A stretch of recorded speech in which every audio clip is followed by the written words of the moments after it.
Muitos assuntos nesta edição. Vamos conversar com o Samidana, que chega ao vivo para tratar dos assuntos mais importantes desta segunda-feira, inclusive sobre o futuro da Petrobras e, claro, sobre o mercado financeiro. Com você, Sami. Boa tarde, Caniato, Shelps, Cláudio. Mercado financeiro aí um pouco assustado o brasileiro. Vamos logo ver o gráfico do Ibovespa para a gente poder comentar. Aqui o Ibovespa está operando a 121 mil pontos e 37, uma queda de 0,44%. As bolsas do mundo estão com sinais mistos. Lembrando que é feriado na China, então Dalian, que é um mercado importante de minério de ferro, não abriu, as bolsas chinesas fechadas. Mas tem um porém. A Petrobras está sentindo muito. A gente vai colocar as ações aqui da Petrobras para vocês verem. E tem um motivo isso daí. Esse é o petróleo. Então, antes da Petrobras, vamos falar o petróleo. Petróleo, o preço está subindo. Então, está subindo 1,63, o barril referência para a Petrobras, que é o tipo Brent, está a 106 dólares e 9 centavos. Agora, olha o que está acontecendo com as ações da Petrobras. A Petrobras está caindo 1,30% nesse momento, sendo negociado por R$ 32,58. O que acontece?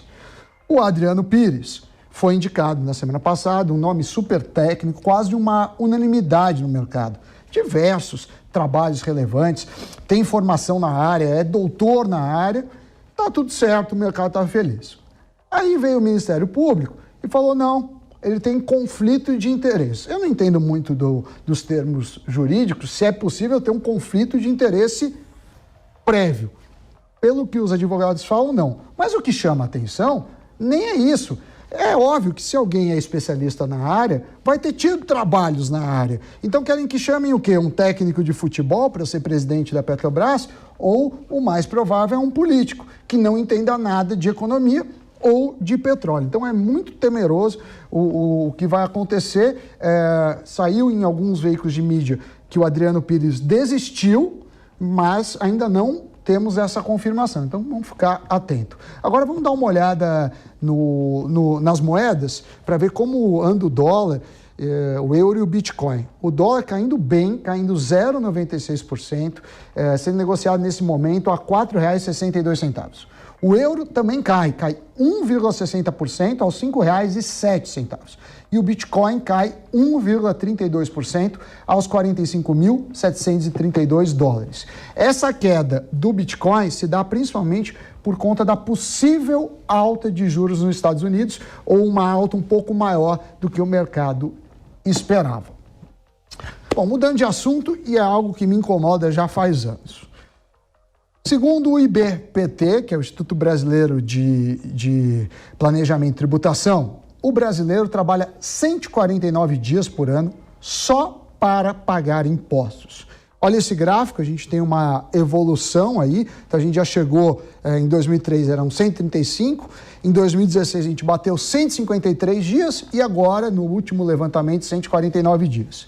Isso vale dizer que até o dia 29 de maio, a gente trabalhou só para o governo, só para pagar nossos impostos. E a partir disso, a gente vai trabalhar para nós mesmos. Lembrando que o governo dá saúde, segurança e educação. E aí você tem dois casos. Os mais ricos, eles pagam imposto e, além disso, como os serviços são muito ruins, eles ainda contratam escola particular, plano de saúde particular, pagam 2 vezes. Os mais pobres não têm dinheiro para isso e amargam um serviço péssimo. Eu fiz uma comparação, a fonte desses dados é da Deloitte, com os emergentes. Se a gente for comparar os nossos dias de trabalho com outros países emergentes, é muito maior. Tirando a China, que lá eu nem sei se eu julgo uma democracia de fato, 164 dias. Mas a gente é maior que Colômbia, que África do Sul, que Chile, que México e muitos outros. Quando a gente pega os dias de trabalho do brasileiro, se compara a países desenvolvidos. E aí a gente tem outro gráfico. Então, por exemplo, a França tem 209 dias, a Alemanha 198, Noruega, Canadá, só que são incomparáveis os serviços devolvidos para a sociedade, seja educação, seja saúde ou segurança. Então a gente tem uma carga tributária de país desenvolvido e um serviço de país emergente. Ou seja, se fosse um balcão em que você pudesse escolher que preço você ia pagar por serviço, o Brasil seria o pior custo-benefício. E para falar sobre isso, vamos entrevistar agora o presidente do Instituto Brasileiro de Planejamento Tributário, que é o João Eloy Olenik. Seja bem-vindo, João. Obrigado por aceitar o convite aqui do mercado financeiro. O que a gente pode falar da carga tributária brasileira? Assim, deu uma estabilizada nos últimos anos, né? Pelo menos quando a gente vê esses gráficos de dias trabalhados. Seja bem-vindo. Muito obrigado, uma boa tarde a você, uma boa tarde a todos os telespectadores. Veja, o que nós temos aqui no Brasil é uma carga tributária alta e ela é constante, né? Ela está num nível, vamos dizer assim, quase como se fosse uma linha reta, mas já está muito alta, né? Ela se estabilizou muito alta. Então, como você falou, nós temos, infelizmente, uma carga tributária de primeiro mundo e, realmente, o retorno, eu acho que está abaixo dos países emergentes, né? O que acontece no Brasil é que, desde a Constituição de 1988, se criou brechas, né, para o governo ficar criando tributos, vamos dizer assim, um pouco mais deliberadamente. E o que acontece? Quem vai arrecadar tem o poder coercitivo, né? Então, os governos com poder coercitivo, eles criam os tributos e vão no bolso do contribuinte. Então, o governo sempre, quando ele está apertado, quando ele tem problemas de caixa, problemas de gastos, falta de recursos, ele acaba aumentando ou criando impostos. Então, isso, obviamente, interfere na nossa carga tributária, que é muito alta, né? Infelizmente, do outro lado, o retorno ele é muito ruim, né? Nós temos um estudo, além desse aqui que você comentou, que se chama IRBS, que é Índice de Retorno ao Bem-Estar da Sociedade. Lá nós fazemos um paralelo entre a arrecadação, que é a carga tributária sobre o PIB, e o IDH, que é o Índice de Desenvolvimento Humano, né? E dando uma ponderação para cada um desses índices, aí no final nós damos uma importância de 15% para a carga tributária e 85% para o IDH. Então, de acordo com essa formatação, nós fazemos um ranking daí dos 30 países do mundo que tem a maior carga tributária para verificar aqueles que dão o melhor retorno, né? Esse retorno é o índice que nós criamos chamado IRBS. E o Brasil, como está nesse? E o Brasil, como fica nesse? Nós fizemos, agora estamos na 10ª edição, tá? E dos 30 países de maior carga tributária, nas 10 vezes que nós fizemos, o Brasil é o último colocado. Ou seja, aquele que tem uma carga bem alta e o retorno bem baixo. Inclusive, nesse estudo aí, nós acabamos perdendo a posição aí para países da América do Sul, como a Argentina, o Chile, o Uruguai, e ficamos realmente em último lugar. Então, se o Brasil fosse um campeonato, vamos dizer assim, a cada ano uma edição para ver quem é que dá o melhor retorno, o Brasil seria lanterninha em todos os campeonatos. É que é um campeonato que, como é o pior, né, seria a última divisão, não tem rebaixamento, né, porque senão a gente cairia para fora do campeonato. Agora, quando a gente olha uma evolução... O Brasil já estaria embaixo da terra. Quando a gente olha a evolução, o que dá para notar no gráfico, principalmente quando a gente olha um período mais longo, é que sempre governos entregam o país com uma carga tributária maior do que começou. Esse movimento vem desde quando? Porque, pela minha memória, eu nunca vi um governo entregar uma carga menor. Ao que me parece, o Bolsonaro está mais ou menos igual, né? Veja, nós temos aí uma diminuição da carga tributária nesse governo, vamos dizer assim, diminuição ou até uma fixação em um patamar alto, mas não é por causa das políticas do governo em relação a aumentar ou não aumentar a carga tributária, e sim em relação à pandemia, né? Porque a pandemia veio e ela diminuiu a circulação econômica de bens, diminuiu a industrialização e diminuiu lá na ponta de consumo. Então, com isso, acaba se arrecadando um pouco menos, né? Tanto é que você falou aí, e está certo, né? No ano passado, o brasileiro trabalhou 149 dias só para pagar tributos. sendo que em anos anteriores ele tinha trabalhado um pouco mais. Isso reflete a questão da pandemia, tá? Que deu uma estabilizada aí na carga, mas a carga brasileira, ela vem subindo há muito tempo, tá? É muito difícil pegar um governo para o outro e que, como você falou, tenha diminuído.